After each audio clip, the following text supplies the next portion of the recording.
Alors bonjour à tous, on va s'occuper ici de notre cycle de vie de Modigliani et la théorie de Modigliani, ce sont son cycle de vie. Alors qu'est-ce qu'il dit Modigliani?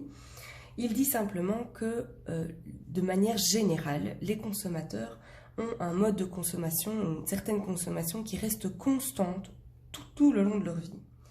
Donc ils vont avoir un certain niveau de consommation ici, puis il va peut-être augmenter un petit peu à un certain moment, puis il va peut-être redescendre un petit peu sur la fin de la vie, mais globalement, la consommation, elle est constante. Qu'est-ce qui va se passer au niveau des revenus, du revenu disponible de ces consommateurs?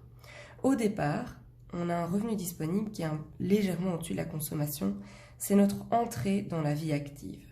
On commence à travailler, on commence à recevoir un petit peu de salaire, et donc, grâce à ces revenus disponibles ici, on va pouvoir consommer une grosse partie, d'ailleurs, va tomber dans la consommation.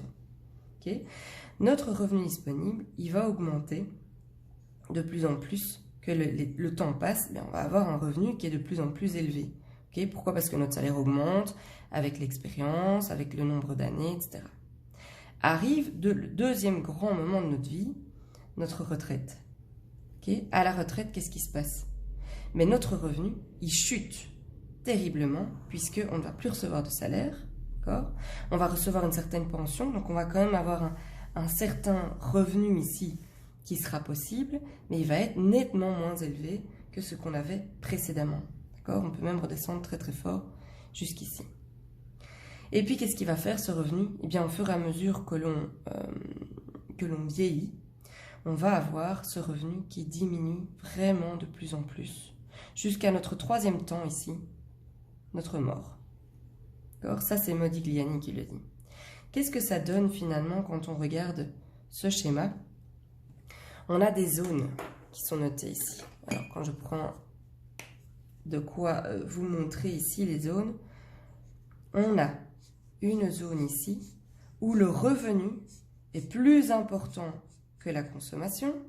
Donc, je rappelle, ceci, c'est le revenu disponible. Ceci, c'est la consommation. Okay.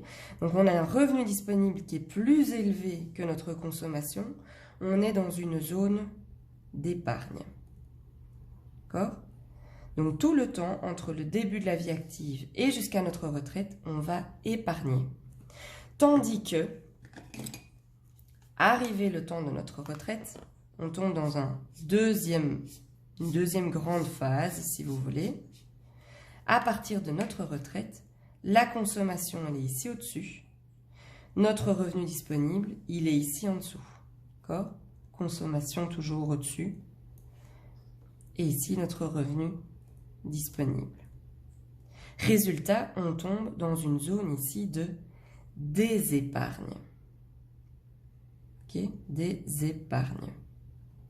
On puise de notre épargne pour arriver à subvenir à nos besoins. Que va faire notre patrimoine? Résultat de tout ça, au départ, notre patrimoine, il est de zéro, puisqu'on commence dans la vie active, On a un patrimoine de zéro. Patrimoine, ça veut dire toutes les richesses que l'on peut accumuler au cours de notre vie. Notre patrimoine, il débute à zéro. Il va augmenter de plus en plus, et même très fortement au tout début. Pourquoi? Parce qu'on accumule des gains, on accumule des épargnes, mais aussi on a construit notre maison, ça fait partie de notre patrimoine, etc. Et puis arrivé là-haut, on est à l'âge de notre retraite, c'est le patrimoine le plus haut. Et qu'est-ce qui se passe à ce moment-là? Notre patrimoine redescend en flèche jusqu'à notre mort. Pourquoi? Parce qu'on va utiliser notre patrimoine pour terminer la vie et pour terminer notre vie, tout en consommant en espérant consommer de manière régulière.